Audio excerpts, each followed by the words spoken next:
Hey everyone, Leo with Dreaming Tree, and welcome to the assembly video for our Starry Night tea light. I have all of my pieces cut out, as should you, and it's going to be a quick one. This is the main part of our lantern. This is a really cool DCWV print from their Copper Blues stack. And what we're going to do is we're going to begin by putting the vellum down. Now what we want to do is put all the vellum on all the pieces except for this last one, okay? So we can do that. And I prefer to use the little dot method when I'm applying vellum or gluing down vellum, because you don't really need a lot of glue. I'm going to concentrate the glue towards the inside where the cutouts are. And then of course you do want to put a few little dots here and there on the small little details. Okay, then we'll grab one of these pieces and just make sure as you're putting it down that you are in fact covering the entire cutout area. Try not to move it around too much. And also make sure that you keep it in between or within the little score marks, the vertical score marks on each of the layers, or sections I should say. Okay, so we'll just keep on going down the row here. Again, applying little dots, almost, but not quite, all the way on the inside of the cutout there. And again, just a few little dots on the details, and then just pop that down. You don't want to move it around too much. You want to just press down. Okay, don't try to wiggle it back and forth, because you may end up getting glue showing through a little cutout area, and we want to try to avoid that. Okay, so let's get the glue on the next section here. We've got some little clouds. Okay, and then the reason that we included these pieces, because when you're creating little lanterns like this and you're applying the glue does show through the vellum. So we wanted to hide that so everything looks nice and pristine, and we're going to achieve that by way of little panels. Okay, so that I have some thoughts on how to accomplish that if, say, you are going to customize this. And again, look for a little video on how to do that later. I will be using the SureCut's Lot software for that, as I find it so much easier to manipulate and customize things compared to other softwares out there. I'd say that probably Silhouette Studio is my number 2, but I rarely use, oh, I almost forgot, don't put glue on this last one, okay? All right, so we've got glue on all of these. Now we want to take these little panels, and we are gonna glue these panels down on top of the corresponding sections. Okay, so with this, you can go a little bit, you can do some lines on these pieces. Okay, and don't forget to put a little bit on the areas with the details and try to line that up with the actual shape on the front. Okay, so that's what it should look like. You shouldn't be able to see that. And of course, as you can tell, it really covers up the little spots. Sorry, I was trying to think of two things at the same time. It covers up the little spots that were left on the vellum from the glue, okay? Just makes it look nice on the inside. You could skip that if you don't really care about seeing the glue spots on the inside. Completely up to you.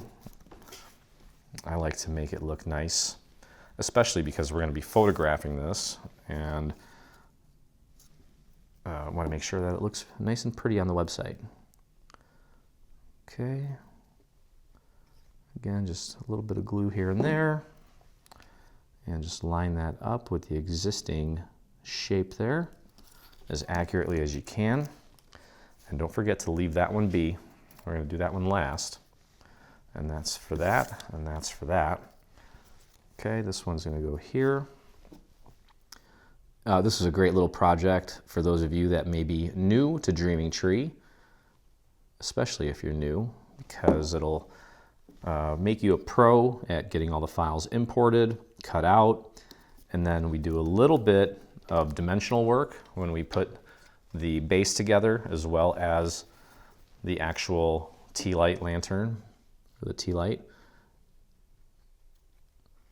And as I've said numerous times, if you can make one of these freebies that go pretty quick, as long as you follow along with me, because we have video tutorials for all of our projects, if you can make this, you can make anything, even the most elaborate piece on our site. Now, of course, it may take a little bit longer, okay, but you can do it. Okay, so now that we have all of these pieces of vellum and panels in place, we have this tab here that we're going to apply glue to, and I'm going to take that glue and spread it out with my finger all the way out to the very edge of the tab, and you can actually put this down flat on your surface and take the other end and just bring it over, make sure it's nice and aligned, and press that down into place like so.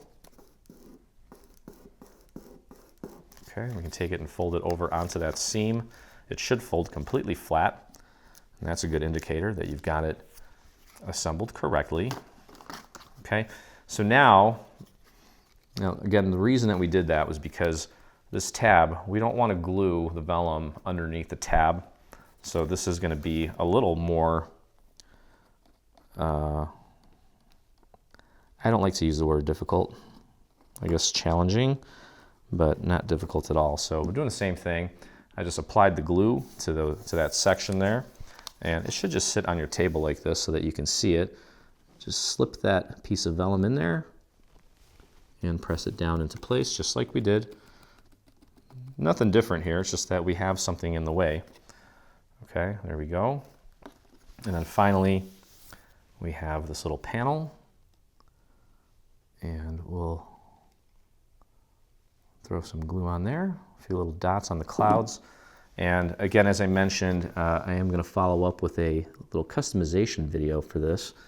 So you want to look for that on our YouTube channel. It's youtube.com/3dsvg is where you'll find it. Okay. All right. So now we got two options here. This thing's pretty much put together. I believe, yeah, you can just put that thing in there like this so that we have that shape pointing up so that when we look down there, it'll look cool, because this bottom part is actually going to get glued to the base. So it doesn't really matter that the tabs are visible. So once you stick that in there, what we'll do is just take and apply a little bit of glue onto each of these tabs. You don't need to cake it with a ton of glue, just a little bit will do. Go all the way around onto all 6 tabs. Then you can push them in a little bit, put that down on your surface.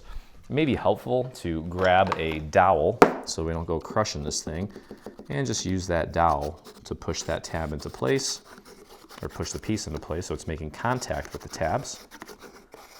And there we go, and that's what it should look like on the bottom. You might want to give that a little extra push just to make sure it's making good contact. There we go. Okay, so that's done. And now we just need to put our little base together. I've taken and I've folded everything at the score marks already. So what we need to do here, we can start pretty much anywhere. We have these little triangular tabs, and we'll take and just apply a little dot of glue to that tab, bring it up and in, and that tab is going to go behind this little neighboring piece. So just might help to get this large piece out of the way. Just tuck that behind the neighboring piece and press and hold. I'll show you what it looks like on the inside in just a moment. Okay, so you can see that tab there connected to the inside, and we're just going to work our way around and make this thing dimensional. So a lot of what we do when we're creating our dimensional projects involve tabs and connecting sections together. Okay, so this just happens to be a small tab. Over here on this thing, when we connected this, we had a bit of a larger tab. Some of the tabs are shaped a little bit differently, but overall, the process is pretty much the same. When we're making dimensional things, we're going to be using a series of tabs to connect different sections together to make them dimensional. Okay, so there's that. Get that next one going. And if you are working along with me here and you're telling me to slow down, it could very well be that you may be using too much glue, And if you use too much glue, it stays wetter longer. It stays wet longer, wetter, I don't even know if that's a word. It takes longer to dry. And the less glue you use, you don't need a lot for this to stay in place. All right, so now this piece is a lot heavier than these sections here. So we need to give this section a little extra time. Okay, so I put the glue on the tab, bringing it in, pressing it into place and holding. As long as you keep your finger on there. I know this thing is heavy, but it's not that heavy and it should not pull away. We'll give this a few extra seconds to set. Here we go. And that just leaves one more little triangular tab here, this small one. I'll just throw a little glue in there. Okay, and if you can't get your finger in there to spread that glue out, I always keep a little box of square scrap pieces, doesn't matter what size they are, as long as they're somewhat tiny. And I just use those to help me spread that glue around. Okay, now you can tuck this thing back like this, fold it over, and press like this. Essentially what I'm doing is pressing from under here, but this thing's out of my way. It's just layered on top of the part that I'm pressing down. Okay, all right, so there we go. And now all that's left to do, since this thing is already hinged, we're gonna apply glue to these remaining tabs. And I'm gonna go a little bit heavier here because we've got 5 of them and we need a little extra time to get that glue spread out before it starts to get tacky and dry. Okay, could have probably went a little bit heavier on the glue there, but that's okay. Now we're gonna close this up and focus on getting it aligned with this side here, the side opposite of where it's already hinged. If you need to pull it towards you a little bit, that's okay. Get that lined up as accurately as you can and just kind of hold that in place and then work your way around the remaining sides. If you need to nudge or push those walls in ever so slightly, that's totally normal. Okay, once you have it nice and aligned, just go ahead and continue giving that a light downward press around the perimeter. And I notice that this section here might need a little extra love, we'll see. Okay, take a look at your seams, make sure everything is crisp and clean. Looking good. There's a huge gap there. I'll show you how to fix that in just a second. That happens. There's projects where we're working with larger surfaces, and this does happen from time to time. We'll just grab our scrap piece of paper, throw a little bit of glue on it like that, and literally there's nothing on the bottom of this, so you could rub that on top of anything and it will not blemish or damage anything. So I'm sticking it right in here and just pushing up to apply the glue onto the underside of this surface, and then you can just push that down and hold, and just continue holding just for a few moments to let that really set. If you can stick your finger under there and push from the inside as well. Just make sure that looks nice, and it does. Okay, now at this point, since these are complete, I noticed that the DCWV paper is a white core. That means the layer inside, it was not dyed, does not have a print, and is white, and that's showing up. In this case, it's okay. But for me anyway, it's okay. It looks nice. But if you don't like it, you can always take and with some ink those edges. Okay, now all that's left to do is line this up like so that the straight sides match up with the straight sides on the base, and you can see that these circles are the same size. So we're just going to glue this right on top of the base. I'm just going to put a nice semi-thick line of glue around the tabs, and then take and spread that glue out to the very edge, like so. Okay, and then again, keep those sides lined up, and just make sure that the circle is aligned correctly. I got the circle in place. Now I'm going to give that a little bit of a rotation. I'm going to rotate it just a little bit, just make sure that the sides are all lined up correctly. And then I can just use a dowel instead of trying to stick my hand in there to help the bottom of this make better contact with the base. Okay, so many different things you can do to now jazz this up. Of course, there's areas on the design that are perfect for, say, some pearls or some rhinestones. So there's a great place for a little pearl, any sort of bling a rhinestone there on the stars, maybe a few small ones on the moon.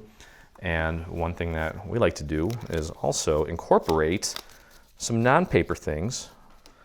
I've got some braid here that we're actually going to hot glue to the outside of the base. So you got to get your hot glue gun going. Hopefully mine's charged up. It takes a few seconds to warm up. We're just going to glue that all the way around, and it's going to look cute. Okay, so when we do that, what I typically like to do is I like to start at an edge or at a corner. Okay, I'm just going to show you how I do this. You don't want to cake it with glue. A little bit will do. Let's get some real hot glue coming out of here. I want it flowing. I don't want it to be too thick. I'll start with just a dot right there and kind of just run that along the surface of the project, just so that you don't get a bunch of the little hot glue wispies going everywhere. Line that up with the very edge, and you can see that this thing does change shape if you kind of pull on it. So if you are going to wrap this tightly or taut, make sure that you're consistent all the way through. Now, rather than putting an entire line of glue on this entire surface, what I'll do is just do little dots, maybe one here, and then terminate it on the next edge on the next side. Okay, and as I mentioned, I'm going to take and kind of pull it taut right to this next section here, and that stays on there nicely.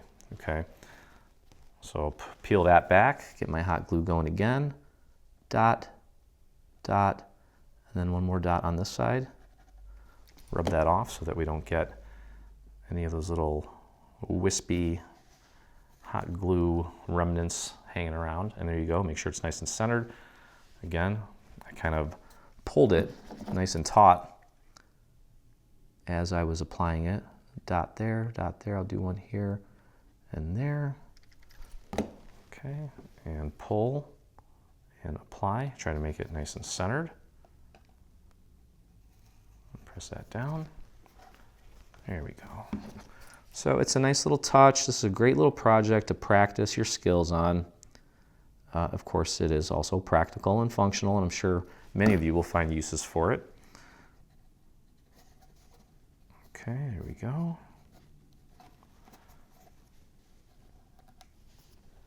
And almost there. Continue here. Now, sometimes this hot glue gun gets the glue so hot that it just like comes out like crazy. There we go. And the last side here. Okay, so right here where we join the two sections together, what I'm going to do is just kind of slightly overlap it. I'm going to throw a little bit of glue right on that very corner, and then a little bit on top of the first little section that we applied the cord to. And I'll just hold that in place and then just give that a snip.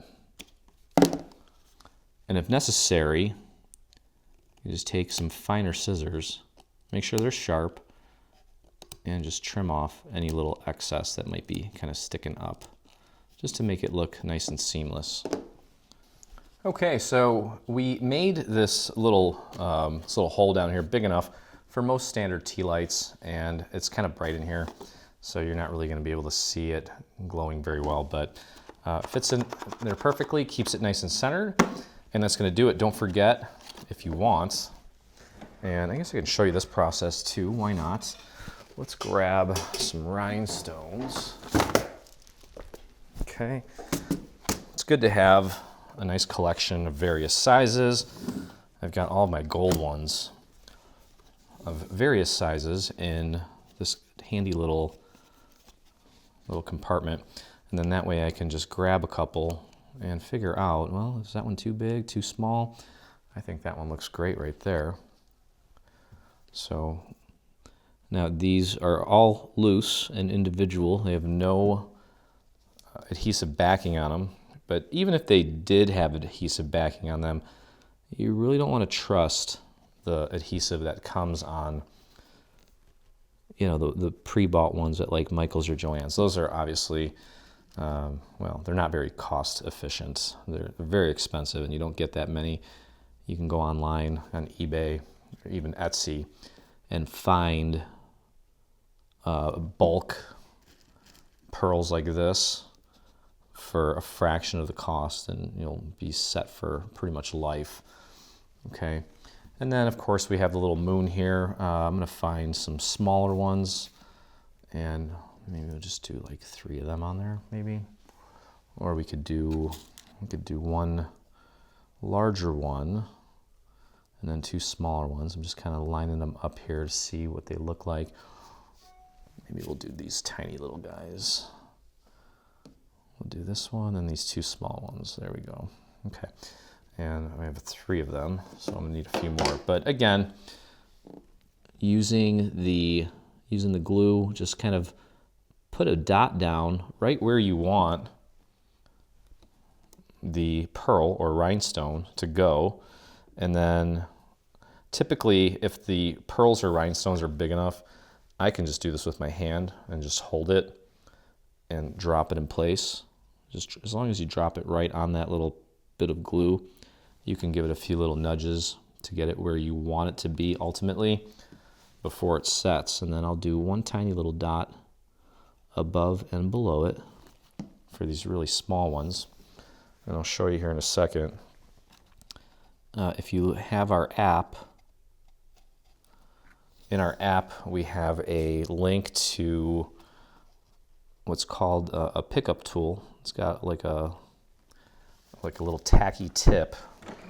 I'll show you. I think Silhouette actually just re-released these. They discontinued them for a little while. I'm not sure why, but this thing's got like a tacky tip. It's perfect for picking up little pieces of bling like this. And on the other end, I don't know where mine went. I seem to always lose those because I'm in a hurry. But on the other end, you pull this out and there's like a little tip that you can use to hold your bling in place while you pull the holder away from it, like so. Okay. And we'll do one more little guy here, one more little guy here, and especially handy for these tiny, tiny little pearls. Okay. With these small ones, it's almost better to grip it on the side, okay, not directly from above on these pearls. I kind of go from the side. Okay, so I'm literally right on the side of it. The top is up here, the side is here. And then that way, it's holding onto less surface area on the pearl. And you can just press down with the other end of the tool, or in my case, I'm just using a hibachi stick. Give that a little bit of a nudge, and you can see how accurate you can get with your little pearls. So I think that's all I'm going to do for now. Just wanted to kind of show you that, and that is going to do it. So hope you guys enjoyed the video. If you did, please take a moment, visit us on YouTube, hit that subscribe button, and while you're there, there's a little bell you can hit so you get notifications anytime we release a new product, whether it be paid or free. And if you make this or anything from our Simply Stellar bundle, or anything for that matter, we do have a group on Facebook. So head over there, do a search for Dreaming Tree Official. That's where you'll find myself and over 40,000 other dreamers that inspire us daily. So I hope you had a blast, and as always, I look forward to crafting with you again. Hey, thanks for crafting along with me. Hope you enjoyed this video. If you did, check out some of our other videos, and also please consider hitting that subscribe button. And don't forget to visit our site and check out our free SVG section, where we have over 140 free SVG files complete with assembly videos. I look forward to crafting with you soon.